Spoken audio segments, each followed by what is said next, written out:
Hey everybody, got a new phone, the iPhone XS Max. I thought I'd take a minute to share it with you.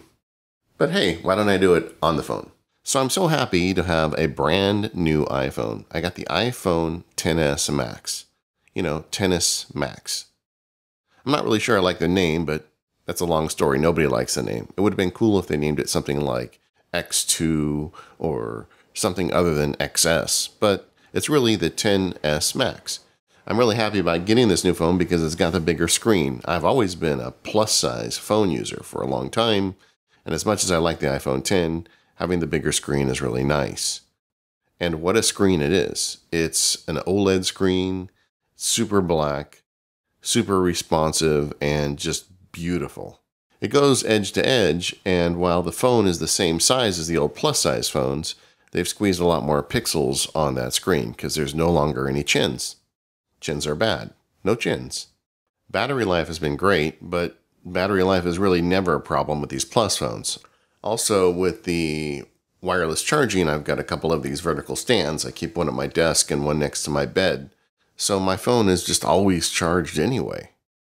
Apple has always been really good at the industrial design, and that's no different with this new phone. It has a stainless steel edge. They make them in gold, silver, and black. I got the white one with the silver band. It looks really nice. I also got the Apple leather case. I got the Cape Cod blue one, which is a nice color. And an interesting thing about these phones is because they all have a black front, you could put whatever color case you want on whatever phone you get, and it completely changes the look. The fact that my phone is white underneath doesn't really matter. It could be black or gold and it would look the same. I find the Apple leather cases are pretty nice looking and fairly protective, even though a lot of times I just carry the phone around without a case. Apple says this new phone has advanced Face ID, which is supposed to be faster than the first generation Face ID on the iPhone X. Maybe it's a little faster, I can't really tell. When the Touch ID went from the first generation to the second generation, it was obvious. But with this new phone, it doesn't really seem that different to me.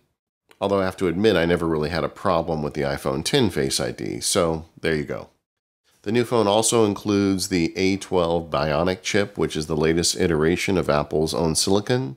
It's super fast, just like the last phone. They always seem like they're super fast. One thing I noticed with this one is that some of the artificial intelligence-based stuff seems faster, like searching for photos in the Apple Photos app. And Apple has touted this with this generation chip, so I guess that's intended. Coming from the iPhone X, it doesn't really feel any snappier. If you were coming from an older phone, I bet you would notice a difference. The biggest difference I notice, even coming from an iPhone X, is the improved camera. The sensor is a little bigger, even though it has the same number of megapixels, but I think where they've really turned it up is with the software processing. This thing is taking HDR-style photos all of the time. So the HDR feature is when you have a picture where the background is really light and the front is kind of dark, like most pictures, honestly. The iPhone adjusts the exposure to give you exactly what you need in both the front and the back. Here's a couple sample photos of me. You can see the house in the background. On the one on the left is the iPhone X, and the one on the right is the iPhone XS. And the one on the right gets the background right where the other one kind of blows it out. This new iPhone takes great pictures. I think the portrait mode is really shining with this new version.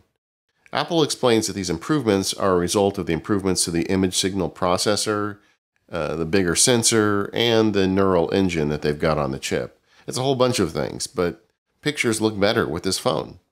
So, do you need a new one? I guess that depends. If you're coming from an iPhone 7 or earlier, you're going to notice a big improvement with this phone.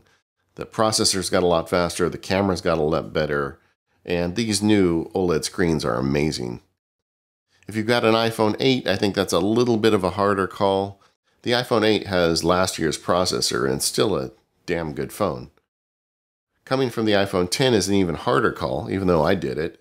I think the two best reasons to come from an iPhone X to an iPhone XS is first if you want the bigger screen, because they didn't have that last year, and the second would be the camera. The camera is significantly better. Also, it's just kind of fun to have the latest and greatest. Anyway, this is an awesome phone. Apple did a great job as always. Good on them, and thanks for watching.